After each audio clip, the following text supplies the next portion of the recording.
That's an interesting way to close out.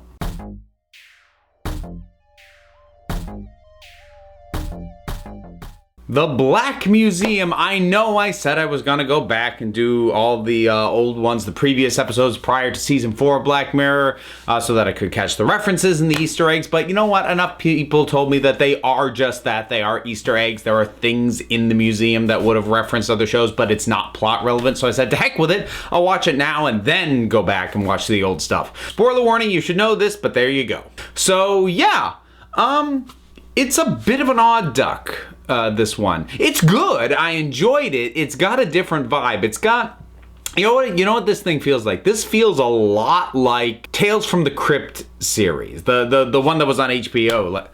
I don't want to think about how long ago it was. It'll make me feel old. But it really does have that feel, building to, little bits of sort of, ooh, creepy, unnerving, building to an ironic, punishment for somebody, something that is, kind of horrible to think about, but it gets delivered onto somebody who more or less deserves it. So you're like, I'm okay with that. That's right up Tales from the Crypt's alley. And it also shares a little bit of a camp aspect, which hasn't really been too much in this show up to this point. Largely just embodied by, the guy who owns the museum, whose name is suddenly escaping me. But, he, as well as the story overall of this thing, and even the individual ones as well, feels very Tales from the Crypt-ish. He's a little bit hammy, although not too over the top. I think actually he gives a surprisingly balanced performance. It gets a little bit more campy as it goes along, but that's okay because he needs to build up the villainy so that we're okay with what happens to him at the very end. So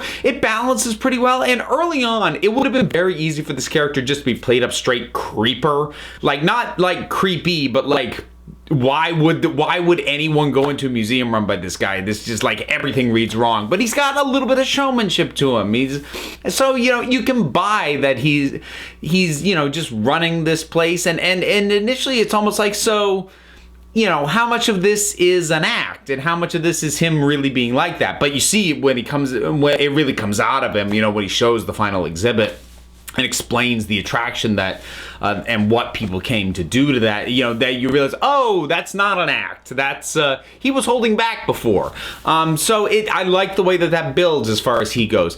There wasn't really anything about this episode that particularly surprised me. I think the only thing that I didn't see coming to some extent was I didn't see the mother getting put into the monkey until pretty close to when it happened. That I didn't see coming too far ahead of time. Pretty much as soon as the museum owner started coughing, I'm like, she poisoned him. She's the guy's daughter. She said she was going to go see her father. That's the ghost of her father. Called it. And I was right. I didn't call precisely what was going to happen to him. I thought it was just going to be poison and that would be it. So they took it a step further than that. But like the big twist of that, I called not way in advance, but like probably a little sooner than I was supposed to. At least it felt like it was a little sooner than I was supposed to in terms of how the episode was unraveling. As far as the individual pieces, I feel like in a lot of ways that this was a repository for ideas that were Black Mirror-ish, but didn't lend themselves to be expanded far enough out to make for a whole episode. But they were ideas that were good enough to do something with, and so I feel like they just built an overarching story around, well, we've got these ideas that aren't going to get us a full episode. Oh, we'll cram them in here. And it may or may not have been that contrived, but it doesn't feel that contrived. They do build one on the other, and it does actually go pretty well into the overarching story. So like I said, it is good. It is oddly fun, the way that Tales from the Crypt was oddly morbidly fun. So it's a little bit different. I had to think on it a little bit after it was over before I started recording this, because I was like, I'm not sure if I like it. And now I'm thinking, like, I do like it. I think I had hoped for a harder gut punch from Black Mirror for its last episode of the fourth season, but I think I may now be starting to experience, some of the stuff that led to so many long-time fans of Black Mirror who've seen stuff, prior to season 4, not liking Metalhead so much, because I think the reason they don't like Metalhead is because it plays against the expectations that they have built up of what Black Mirror is. And I'm starting to develop those expectations, and as a result, I see the Black Museum and I'm like, that was fun. I'm not sure it felt like Black Mirror. The fact that I had that thought process tells me, okay, I'm into the show enough, and I've now seen enough episodes that it's like, oh, I'm at where a lot of my commenters have been at in terms of their assessments of some of these episodes, where I wasn't at that point yet.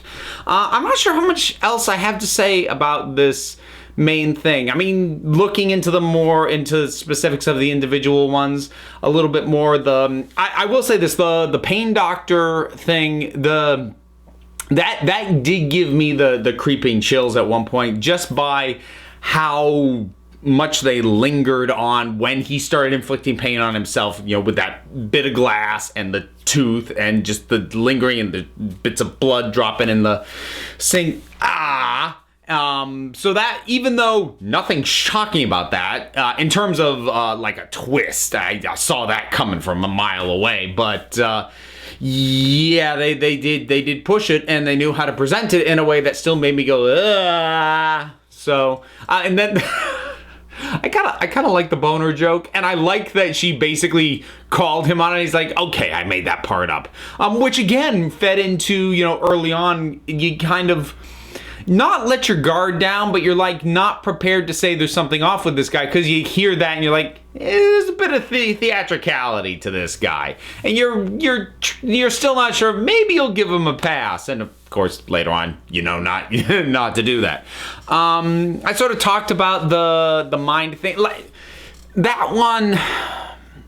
That one worked decently as far as the emotional punch of it. I think, no, not even the emotional, the existential, horror of that reminded me a little bit of USS Callister in that way, and that the horror of that one with her living in his head and then eventually getting transferred into the toy.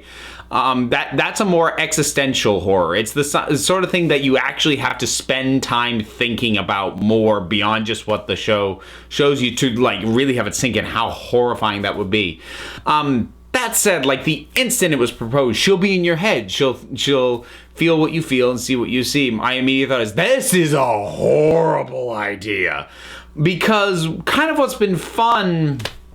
Again, in a very dark, twisted, I need to go sit in the corner and just be alone with my bleak thoughts for a while kind of fun, that is Black Mirror, is that, I haven't always been certain how the technology that we're seeing is going to go wrong, which is kind of the wrong phrase. The technology doesn't go wrong. The technology works, and in its way, that's what's horrifying in most of these stories. But like the instant I heard the premise, I saw basically every single way that this was going to not work out for either of them.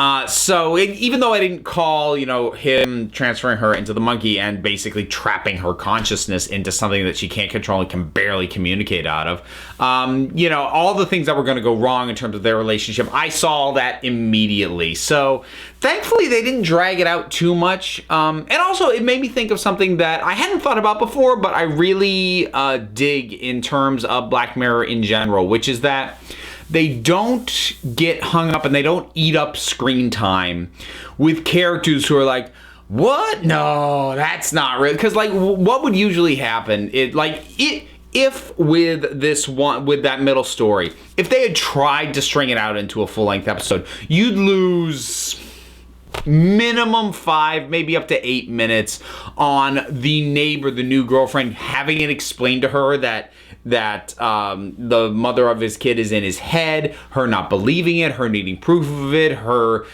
trying to come to terms with that concept. They skip over all that junk. Like, everybody in the world gets the technology. Even if it's something that they themselves haven't directly experienced before, we either skip over whatever disbelief period they have, or they just exist in a world where it's less of a leap for what they know day to day than it is, to us in the real world. So I like that in general. general, the show does not do the whole disbelieving thing, because, I mean, what a waste of time that would be. But it's the sort of thing that a lot of other shows would waste time on. So that middle section made me kind of appreciate that.